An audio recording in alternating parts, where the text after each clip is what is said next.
Shalom, selamat hari Minggu buat kita semua. Bapak Ibu yang terkasih dalam nama Tuhan Yesus Kristus, sebelum kita mendengarkan firman Tuhan di minggu ini, kita bersatu di dalam doa. Allah yang penuh kasih dan panjang sabar, kami bersyukur karena Engkau adalah Allah yang tidak membatasi kasih-Mu hanya kepada satu bangsa, satu kelompok, atau satu latar belakang. Hari ini, saat kami merayakan Minggu Kantate, kami datang dengan hati penuh syukur atas anugerah pertobatan yang Engkau karuniakan.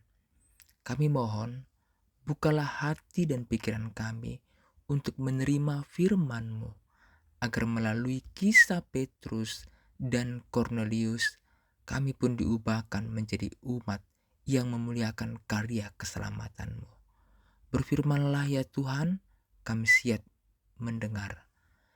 Hanya di dalam anak-Mu, Tuhan Yesus Kristus, Sang Juru Selamat dunia, kami berdoa. Amin.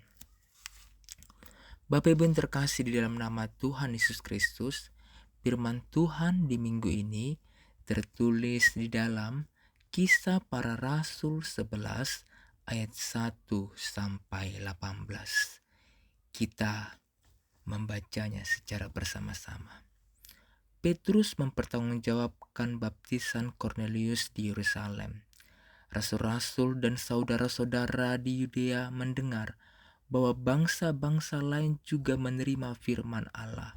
Ketika Petrus tiba di Yerusalem, orang-orang dari golongan yang bersunat berselisih pendapat dengan dia. Kata mereka, "Engkau telah masuk ke rumah orang-orang yang tidak bersunat dan makan bersama-sama dengan mereka."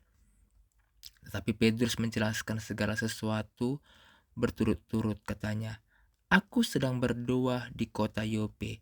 Tiba-tiba rohku diliputi kuasa ilahi, dan aku melihat suatu penglihatan, suatu benda berbentuk kain lebar yang bergantung pada keempat sudutnya, diturunkan dari langit sampai di depanku. Aku menatapnya, di dalamnya aku lihat segala jenis binatang berkaki empat, dan binatang liar, dan binatang berjalar, dan burung-burung. Lalu aku mendengar suara berkata kepadaku, 'Bangunlah, hai Petrus, sembililah dan makanlah.' Tetapi aku berkata, 'Tidak, Tuhan, tidak, sebab belum pernah sesuatu yang haram dan yang tidak tahir masuk ke dalam mulutku.' Akan tetapi, untuk kedua kalinya suara dari surga berkata kepadaku, 'Apa yang dinyatakan halal oleh Allah tidak boleh engkau nyatakan haram.' Hal itu terjadi sampai 3 kali, lalu semuanya ditarik kembali ke langit. Dan ketika itu juga ketiga orang berdiri depan rumah. 'Di manakah kami menumpang?' Mereka diutus kepadaku dari Kaisarea. Lalu kata Roh kepadaku, 'Pergi bersama mereka dengan tidak bimbang.' Dan keenam saudara ini menyertai aku. Kami masuk ke dalam rumah orang itu, dan ia menceritakan kepada kami bagaimana ia melihat seorang malaikat berdiri di dalam rumahnya dan berkata kepadanya, 'Suruhlah orang ke Yope untuk menjemput Simon yang disebut Petrus. Ia akan menyampaikan suatu berita kepada kamu yang akan mendatangkan keselamatan bagimu dan bagi seluruh isi rumahmu.' Dan ketika aku mulai berbicara, turunlah Roh Kudus ke atas mereka sama seperti dahulu ke atas kita. Maka teringatlah aku akan perkataan Tuhan, Yohanes membaptis dengan air, tetapi kamu akan dibaptis dengan Roh Kudus. Jadi jika Allah memberikan karunia-Nya kepada mereka sama seperti kepada kita, pada waktu kita mulai percaya kepada Yesus Kristus, bagaimana mungkin aku mencegah dia?" Ketika mereka mendengar hal itu, mereka menjadi tenang, lalu memuliakan Allah, katanya. Jadi kepada bangsa-bangsa lain juga Allah mengaruniakan pertobatan yang memimpin kepada hidup. Bapak Ibu yang terkasih di dalam nama Tuhan Yesus Kristus, firman di minggu ini adalah sangat luar biasa yang bertemakan Allah mengaruniakan pertobatan. Minggu ini adalah minggu kantate, bernyanyilah. Saudara-saudara yang terkasih dalam nama Tuhan Yesus Kristus, hari ini mari bernyanyilah. Panggilan untuk bernyanyi bukan hanya karena suasana hati yang gembira, melainkan karena karya Allah yang luar biasa dalam menyelamatkan umatnya. Bapak Ibu yang terkasih, salah satu karya keselamatan terbesar yang patut kita rayakan hari ini adalah Allah mengaruniakan pertobatan, bahkan kepada mereka yang semula tidak dianggap, bahkan tidak layak. Inilah inti dari perikop Kisah Para Rasul 11 ayat 1-18, bahwa keselamatan dari Kristus tidak dibatasi oleh suku, bangsa, dan latar belakang. Mungkin Bapak Ibu yang terkasih dalam nama Tuhan Yesus Kristus, semua kita pasti pernah melakukan kesalahan. Semua kita pasti mempunyai masa lalu yang suram. Tetapi bagaimana Allah menyelamatkan hidup kita tidak dibatasi oleh suku, bangsa, atau latar belakang kita. Kita kembali Bapak Ibu dalam konteks historis dan naratif di dalam Kisah Para Rasul pasal 11 ini merupakan kelanjutan dari peristiwa yang penting yang terjadi pada pasal 10, yaitu pertobatan di dalam Cornelius, seorang perwira Romawi yang saleh dan takut akan Allah. Ini adalah titik balik besar dari gereja mula-mula, karena untuk pertama kalinya Injil secara terbuka dan resmi disampaikan kepada orang non-Yahudi dan mereka menerima Roh Kudus tanpa harus menjadi Yahudi terlebih dahulu. Petrus diutus oleh Allah melalui penglihatannya, dan Cornelius juga mendapat penglihatan dari malaikat. Saat Petrus berkhotbah di rumah Cornelius, Roh Kudus turun atas mereka, menandakan bahwa Allah sendiri menerima orang kafir. Bapak Ibu yang terkasih di dalam nama Tuhan Yesus Kristus, kita lihat di dalam ayat 1-3. Petrus kembali ke Yerusalem setelah membaptis Cornelius, seorang perwira Romawi non-Yahudi. Reaksi pertama dari orang-orang percaya di Yerusalem adalah mengkritik Petrus. "Hai engkau, masuk ke rumah. Ngapain kamu masuk ke rumah orang tidak bersunat dan makan bersama-sama dengan mereka?" Bagi mereka, keselamatan hanyalah untuk orang Yahudi. Masuk ke rumah bangsa lain berarti najis dan melanggar hukum Taurat.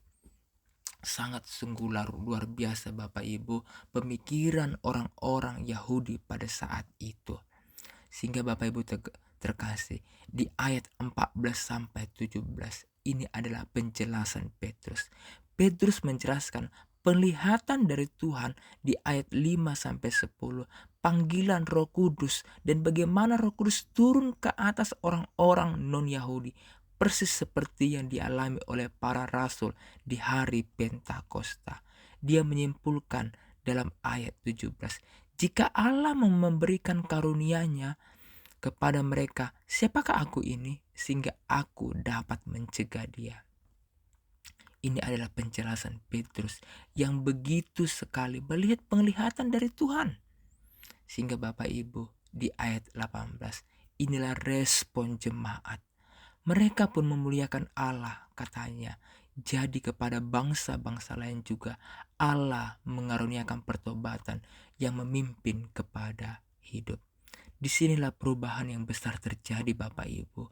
Mereka mengakui bahwa pertobatan adalah anugerah Allah, bukan hasil usaha manusia dan bukan milik eksklusif satu kelompok. Sehingga Bapak Ibu yang terkasih di dalam nama Tuhan Yesus Kristus, ada 3 hal makna teologis yang dapat kita pahami di minggu ini. Yang pertama adalah pertobatan adalah pemberian Allah. Kita tidak bertobat karena kita hebat, tapi karena Allah menyentuh hati kita terlebih dahulu. Yang kedua adalah pertobatan adalah jalan menuju hidup, bukan sekedar merasa bersalah, tetapi berubah arah menuju Kristus. Yang ketiga adalah keselamatan adalah untuk semua orang. Allah menghapus batas eksklusivitas. Injil adalah untuk semua orang.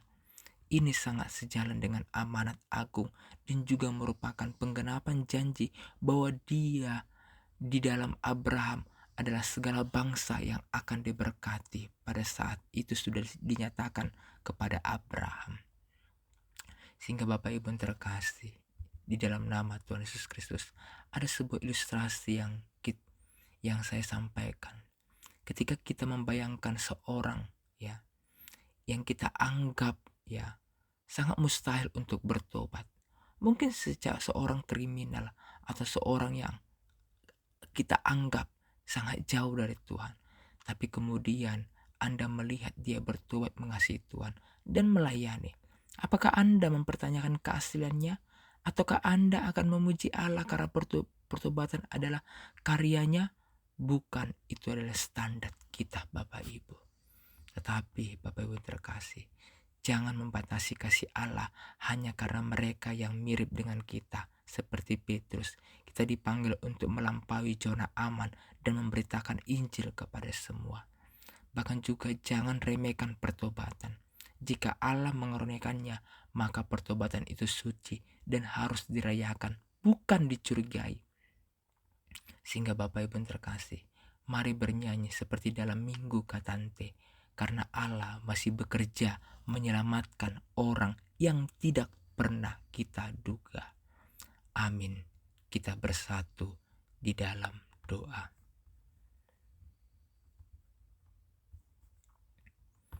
Bapa kami di surga, Bapa yang kami kenal melalui Yesus Kristus, Tuhan yang penuh belas kasihan. Kami bersyukur atas firman-Mu hari ini yang mengingatkan kami bahwa pertobatan adalah karunia-Mu dan hidup baru tersedia bagi siapa saja yang mau membuka hati. Ampuni kami jika selama ini kami membatasi kasih-Mu hanya karena mereka yang menurut pandangan kami layak. Tolong kami untuk menjadi pembawa kabar baik bagi semua orang, untuk bersuka cita ketika Engkau menyelamatkan yang tak terduga. Biarlah nyanyian hidup kami menjadi kesaksian tentang kasih dan anugerah-Mu yang tidak terbatas. Hanya di dalam nama Kristus, Yesus Kristus, kami mengucap syukur dan berdoa. Amin.